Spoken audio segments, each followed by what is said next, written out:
evening. This is the India Development Debate right here on ET Now. I'm Supriya, Shrinate, and with me is Sandeep, Gurumurthy. We will, of course, put the spotlight on Pranab Mukherjee's speech at the Rashtriya Swayamsevak Sangh headquarters. But coming up a little later, right here in this hour, is the ICICI's damage control mode. ET Now exclusively learns that ICICI Bank has sought a consent plea with market regulator SEBI. Now, the Congress party has a checkered history when it comes to its relations with the Rashtriya Swayamsevak Sangh. It all started in 1963 when then Prime Minister Jawaharlal Nehru invited the Sangh to take part in the Republic Day parade. Almost 20 years later, when the BJP's tally was reduced to 2 seats in 1984 general elections, fingers were pointed at the Sangh, which refused to campaign for the Bharatiya Janata Party and was even accused of voting for the Congress. Some 5 years later, the Sangh supported the Congress at the behest of Rajiv Gandhi, who promised to the Sangh that he will facilitate the construction of a Ram temple in Ayodhya. That did not happen, but there were many who believe it was Narasimha Rao's pro-Hindu stance that did eventually lead to the fall of the masjid. Cut to 2018, India's Grand Old Party is once again at the crossroads. Former President Pranab Mukherjee's decision to address RSS workers in Nagpur today has raised heckles within the Congress as well as the other secular parties. To give Pranab his due, the former president treaded a careful path, not giving any fresh blushes to his party, although his lavish praise of RSS founder Keshav Baliram Hedgewar prior to his speech will be discussed for some time now. But unlike Mukherjee's daughter, Sharmistha says it is not about his speech, which will be forgotten very soon. It's about the visuals which should remain forever, adding to the already checkered history of the Congress. Pranab's address at the RSS camp, what he said and what it means to the Congress party, that's our topic of discussion tonight in the first leg of the India Development Debate. Joining us on the show this evening, Rohan Gupta, spokesperson of the Congress party, Sanjeev Srivastava, political commentator, Dr. Geeta Bhatt, RSS supporter, and we've got Seshadri Chari joining us from the BJP as well on the phone line. Let me start off with you, Rohan Gupta, since you represent the Congress party. I mean, you know, at the end of the day, were the images so damaging that the entire top brass of the Congress party and leaders from an Anand Sharma to an Ahmed Patel to even, Pranab Mukherjee's daughter, Sharmistha Mukherjee, having to come out there in the open and condemn this, Pranab Mukherjee being at the, I mean, what was this brouhaha all about? You've ended up looking like a bunch of intolerant liberals.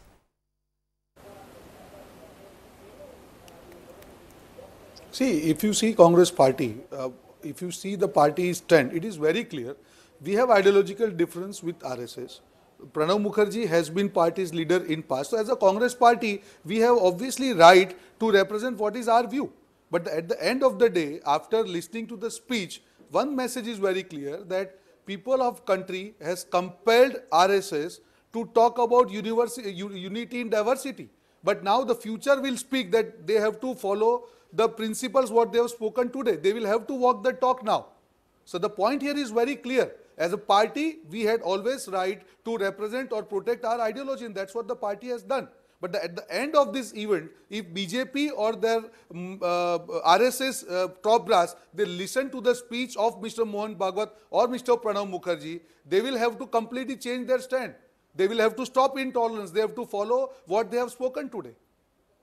Rohan Gupta, I think today you've just changed stance, because till about 45 minutes back, you had the top brass of the Congress party from an Ahmed Patel to an Anand Sharma saying how Mr. Mukherjee had embarrassed the party, how this wasn't expected of their Pranabda. And today you are saying he's delivered a message and it is for the RSS and the BJP to learn from this. This is double speak, sir. No words being minced there. But let me take this across to Geeta Bhatt. And Ms. Bhatt, will you agree with me that at one level it was also embarrassing for the Sangh, for the Shakha, for the BJP? You had Pranab Mukherjee, a known Congress cardholder for 50 years of his political life, deliver a speech there in which he says secularism and diversity is the very soul of India. He talks about constitutional patriotism. He's hitting out at the Sangh's weakness.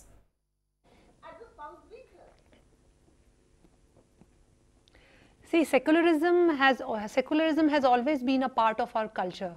You know, the first mosque which was built in our country, the Chiraman Mosque in Kerala, during the time of Prophet Muhammad, it was actually built by an Hindu king. So it has been a part and parcel of our culture. It only came in the constitution much later in the year 1976. So I personally feel that whatever the ex-president Pranab Mukherjee spoke in his speech there, the line of thought which was there and the earlier which was presented by Dr. Mohan Bhagwat, both were actually talking on the similar lines. Both talked about that we need to celebrate the unity which exists in our diversity, and that secularism is the part and parcel culture of our culture. So as far as that if there was any disparity in their thoughts, it was not very apparent. And secondly, the way the Congress spokesperson is trying to divulge the things that the RSS it is trying to gain legitimacy by calling Pranab Mukherjee. See, this is an organization which is existing in this land for more than 90 years and without any kind of a governmental support or constitutional support, an organization which started with very few members, in the year 1925. That what does it indicate? I mean, no one has to speak on it. It has got a presence, within the society, in the social structure, and has got acceptability. And this tradition, in RSS, there has always been a tradition of inviting people from a different school of thought, because they believe that there should be open discussions, and it need not be that those who are coming, they need to actually accept whatever is the RSS ideology. But the whole idea is that people can coexist, there can be a dialogue, there can be a discussion. Okay, I take that point. So here is the point, Sanjeev Srivastava, today we have, RSS or, tell that, people can exist, diversity, in this entire, at the end of this speech, the RSS has come out looking good. Pranab Mukherjee has come out looking very good. It was a very presidential address. It's the Congress party that for whatever reason has completely miscalculated this entire, turn of events and has come out looking as an intolerant party.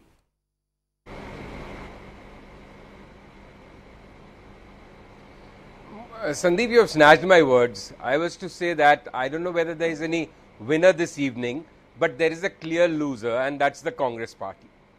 See, what's happening with the Congress party is, you remember that Sonia Gandhi interview in the India Today conclave where she said that, wrongly perhaps, but an image of a pro-Muslim party stuck to the Congress, and the Congress suffered because of that. And then we saw Rahul Gandhi going to temples in Karnataka, in Gujarat, and there is definitely some kind of an image makeover being attempted. What always baffles me is that why should Congress and especially Rahul Gandhi be so strident in his criticism of the RSS if he is also trying to somewhere want to shed the image of pro-Muslim and want to be a little soft Hindutva? Because it's counterproductive. The Congress party should concentrate their attack on Modi-Amit Shah combination, and BJP is what I feel. Why take on an organization which has supported your grandmother, Indira Gandhi, or like Supriya pointed out, Rajiv Gandhi, and which has been at times, and I'm only talking politics, pragmatic politics, nothing else, no principles, no nothing. So I firmly believe that the Congress ended up looking very, what is the opposite of gracious this evening.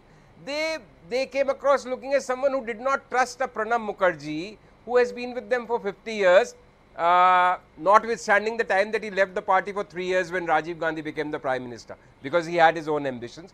And suddenly all these conspiracy theories were floated that he has Prime Ministerial ambitions in his twilight years, he wants to do this and that. And see, he has come out this evening virtually smelling of roses, so statesman-like. And the RSS, of course, they got a lot of free press, and frankly, the RSS chief said all those things which Pranab Mukherjee said in English, that pluralism, all cultures, this and that.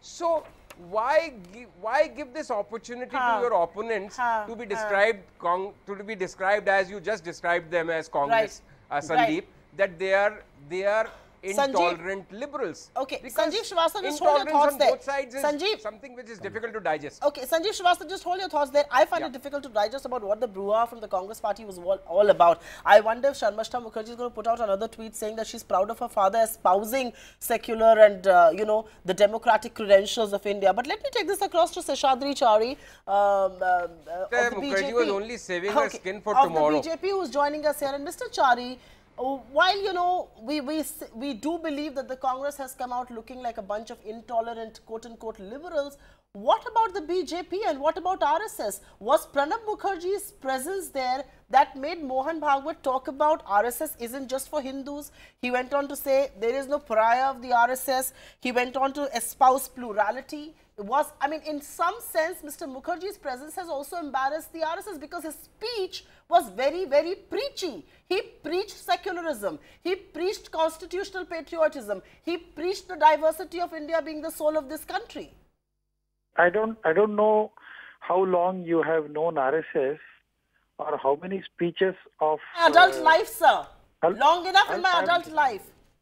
Or how many speeches of the RSS leaders have you heard? I have spent almost 50 years in the RSS, and I can tell you, I have also given speeches as far as RSS is concerned on RSS platform and other platforms also. There was absolutely no deviation or no difference as far as Mohan Bhagwat's speech and other RSS leaders' speech all these years. RSS has been always saying, Anekata mein ekata, unity and not uniformity is the soul of this country.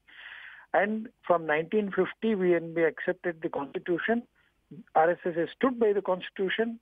RSS has also believed that we have a very glory past, but this glorious past will not give us any economic benefit unless we work for it. This is exactly what Mohan Bhagwat has said, and this has always been the speech made by all RSS leaders. I can quote you verses point by point about all these things, so I don't have to go into detail of all these things. But actually, it is the Congress, many of the Congress leaders, who were in an indecent haste to denounce Pranab Mukherjee for having accepted this invitation, and after hearing his speech, they are all running helter-skelter to say that they said so, we knew this, and it is a slap on the face of RSS. Actually, Pranab Mukherjee's speech is a slap on the face of the Congress, and I think what Pranab Mukherjee said in English is what RSS chief said in Hindi, and there has been absolutely no difference as far as the thought process of these two persons are concerned. I take that point. As far as the thought process of these two individuals are concerned. Okay, I take that point. Rohan, Seshadri, allow me to interrupt you, sir. I have one very pointed question based on what you said for the Congress party. And Rohan, this is coming your way. And, you know, it's a slightly sort of, you know, the kind of question that I would usually not ask, but I think it needs to be asked on a day like today. Very simple. Would the Congress party have been this anxious? Would the Congress party have been so intolerant? Would the Congress party have been so up in arms if Pranab Mukherjee was addressing a convention of, say, a minority organization, say of the AIMUM had invited him for some of their congregation? RSS is not even a political party technically, it's an ideological fountainhead of the BJP. But if it was a minority institution, if Pranab Mukherjee had been invited to give a speech on nationalism and patriotism, would the Congress party have been up in arms? Would his daughter have put out a tweet? Would Ahmed Patel, the political secretary of Sonia Gandhi, put out a late night speech saying that you have let us down? A tweet. Would it have happened? Yeah, definitely. You have asked a very good question. See, we have questioned anything which is against ideology of Congress party. As a party, obviously, Pranavda was our leader before becoming president. We have definitely right to ask why he is going to a ideological different platform. There is nothing wrong in it. But the way he's delivered his speech, I have personal respect for him after the speech is over. And there is absolutely nothing wrong about it. What I am saying is very simple here. Rohan Gupta? If you see Mr. Mohan Bhagwat No, Rohan Gupta, one second. Rohan Gupta, I have a direct question for you. You say you have personal respect after his speech. Had you lost that respect when he went there before his speech? Did you lose the respect for Pranab Mukherjee before he made that speech? Absolutely. See, that's what What are you talking about? I told. That's what I told. As a Congress party, if anything is going against our ideology, if we see our leader, our past leader on other platform, obviously we have right to object to it. What is wrong in that? But the way he has converted whole thing and used this platform beautifully to give message to RSS and BJP is phenomenal. It's really fantastic. There is nothing wrong in it. And that's what I'm speaking on national TV. That the way he has presented his views without getting impacted by the whole thing is amazing. Now the message to BJP and RSS is, you have spoken this, now you will have to walk the talk. The insecurities of the majority, you have encased it enough.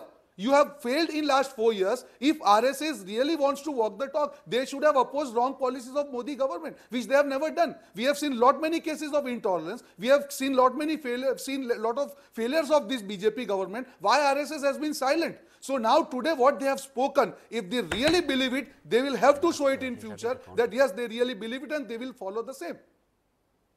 Counter from you. You heard Rohan Gupta there, the Congress spokesperson. Quick counter for you, and then I'm going to Geeta Bhatt. Hello. Yes, Mr. Chari. See, I don't expect the Congress spokesperson or Congress people to accept the defeat, but clearly this is a U-turn that the Congress is trying to make, and I think Pranab Mukherjee has the last laugh. He has actually made a speech which can be considered to be a English translation of what RSS has been always saying. Pranab Mukherjee by saying that. And I think he has said a very good words. He has traced the history of our country. He has also mentioned about from where we started and where we have done, and he has also enumerated the points that RSS has also been making all these things. Incidentally, his views, if his views are taken as Congress views, in what way is the Congress viewpoint? Today the congressmen are saying that he has spoken the Congress viewpoint. Till yesterday evening or till about an hour ago, the Congress were actually denouncing him. So now let us believe what the Congress says is correct, and let us believe that Pranab Mukherjee actually spoke about the Congress viewpoint about this country, about the constitution and about Hindutva, about everything. If that is so, what is the difference between what Pranab Mukherjee said and what RSS chief said? If they have said the same thing, will the Congress accept that there is no difference of opinion as far as RSS and Congress is concerned? Will they say this? They should be shameless enough to say these things about Pranab Mukherjee yesterday, and today they are trying to hug him. They should admit that they have been on the wrong path. And what the Congress. All right. I just think before I move forward, so Shadri Chari, you made your point there. Before I move forward, you know, having tracked Pranab Mukherjee for a large part of my journalistic career, I think we will be demeaning and doing a lot of disservice to the man, intellectually speaking, if we say he just said whatever Mohan Bhagwat said in English. I think that's being a little bit of a discourteous to the man and his polity at large. But Geeta Bhatt, I want to ask you a very frank question. This government seemingly is working overtime to undo the whole Jawaharlal Nehru legacy, you know, to erase his legacy is a lot of what critics say. At one level, by naming Jawaharlal Nehru, by talking about his ideas, has Pranab Mukherjee refreshed his memory, and has he done that at the Nagpur headquarters? See, Pandit Jawaharlal Nehru, he was the first Prime Minister of country, but there are, if we look back in history, there are many things which we as individuals or even as a country, we may find some things which he must have done right and we must have been wrong. So, you know, as a leader of a political party, there have been times when his decisions have been criticized and some which have been lauded. But the Congress spokesperson, while he was trying to tell that, you know, the RSS has to walk the talk, I would just like to remind that when the ex-Vice President, Mr. Hamid Ansari, he shared a platform of the controversial Popular Front of India, PFI, attended their program. Was there any kind of a hue or cry or objection raised by the Congress party?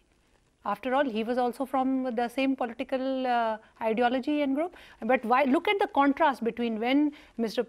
Pranab Mukherjee has gone for an RSS event and when Mr. Hamid Ansari went and attended PFI's event. And I mean, we all are aware what kind of an organization PFI is and what kind of an umbrella over which various other organizations have been doing so much of anti-national activities, a kind of conversions which have been happening. He preached nationalism on this channel. No. Right. Let's not preach nationalism on this channel because we have a new definition for nationalism this evening. Okay, but let me take this forward and simple question to you, Rohan Gupta, which is that at the end of the day, why is it that the space for dialogue has been crowded out? One event, there is so much of hue and cry, and okay, there has been no I take that point, Geeta, but what I raised. Okay, I take that point, ma'am. We take that point, Geeta. But simple question to you, Rohan Gupta, which is this whole space for dialogue. Why is it that the space for dialogue has been crowded out? I mean, the Congress party sort of was the one that gave these long lectures on intolerance, a couple of months ago, a year ago, saying that the country is becoming intolerant and whatnot. Why is the space for dialogue? Why has that been crowded out? Why do we have such a polarized political atmosphere that a leader who's been with the party for 50 years just because he goes and addresses an RSS headquarters becomes an untouchable? Why have things come to this? See, if you see the history of RSS, like what Mr. Mohan Bhagwat spoke today, it is totally contrary to what he has spoken today.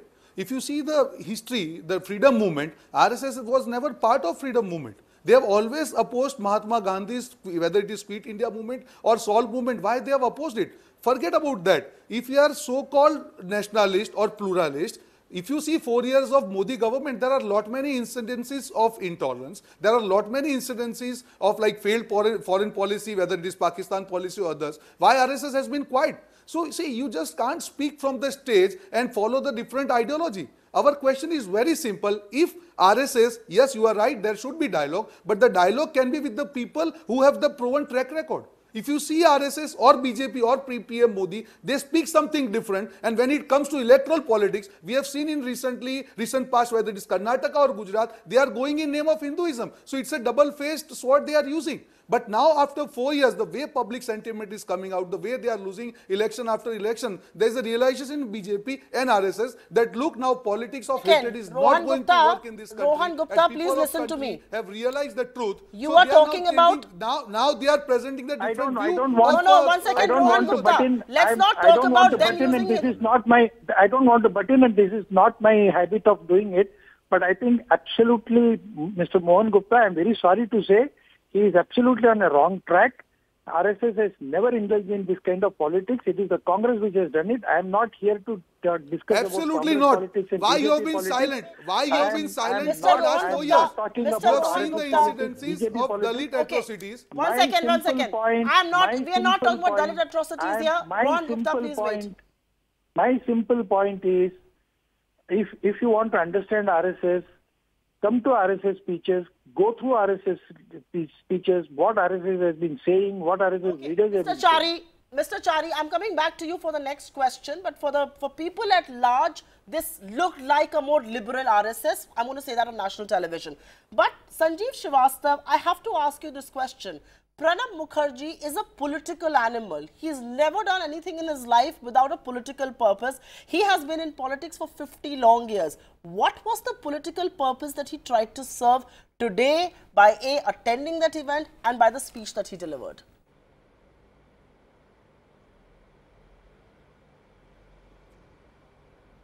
Supriya, that's really a tough one. Because to try and figure out and decipher what Pranab Mukherjee may be thinking is something which is, I think, beyond most political analysts. Now, a lot of conspiracy theories have floated around that at the end of his career, he wants a bigger role, perhaps post-2019 in case of a hung parliament, this and that. I don't buy all of that really. I just think that Pranab Mukherjee is somebody who has his own mind. He got an invite. He must have pondered about it, and then he thought, like what he elaborated and what even Mohan Bhagwat said, that he got an invite from a group in whose ideology he doesn't believe in, but in the best traditions of democracy, in what he described as the best traditions of India, he decided to accept that invite, and that samvad ki parampara, that dialogue ka culture. So that's where, that's how he went there. Now, what is there? Is there a bigger game cooking? We'll really have to wait for that. But one thing is definite, that today, and I'm repeating myself, I know, that the Congress really not only jumped the gun, they were just phenomenally short-sighted. I don't know who advises this party in terms of politics. They really have egg on their face at the end of the day, and it just feels so bad. You were rubbishing Pranab Mukherjee till 7:30, and you are praising Pranab Mukherjee at 9 o'clock. This is crazy, I say. Okay. This is not political thinking. This is too amateurish for a national political party. You know, Rohan Gupta, I've given you a chance. I'm going to let Seshadri Chari have the last word. But, you know, Sanjeev Srivastava, here's the thing, right? And if you just step back and look at what's happened, this one speech of Pranab Mukherjee has now once and for all brought political consensus on, quote unquote, the idea of India. I mean, for 4 years, we've been debating about the idea of India. And here we are in this, you know, tonight at 9 p.m. where the BJP, the RSS and the Congress seems to agree on what is the idea of India as espoused by former President Pranab Mukherjee. Seshadri Chari, would you at least agree with me on that count? I give it to you. Absolutely. You are bang on the point. I think what you say is very correct. Knowingly or unknowingly, or whatever it is, by design or by coincidence, Mr. Pranab Mukherjee has actually brought RSS, BJP, Congress, and almost every spectrum of the political aspect together on the idea of India. I think he really deserves a lot of kudos for what he has done. All right then. Completely out of time on this edition of the India Development Debate. What a fantastic discussion this has been. After a very long time, we heard Pranab Mukherjee talk. This truly was a presidential speech in many ways. He was preachy, but that's Pranab Da for you. When the country's second most powerful man invites you to come and address, it is a difficult invite to resist. But I don't understand, why has the Congress party embarrassed itself by being up in arms against one of their own? I think they have a lot of mud on their face this evening. They also have a lot of soul searching to do about the real levels of tolerance in this country. And to Citizen Mukherjee, thank you for bringing political consensus on the idea of India. Thank you to the wonderful panel as well for joining us on this leg of the debate on the India Development Debate. We'll slip into a short break. On the other side, we put the spotlight on the ICICI Bank case and the damage control that they're trying to get into by looking to file a consent plea with the SEBI, looking to settle the case with SEBI. What's the road ahead on that? We won't take our eyes off the ICICI Bank mess. Back in a moment with the ICICI Damage Control special debate on the India Development Debate. Keep it with ET Now.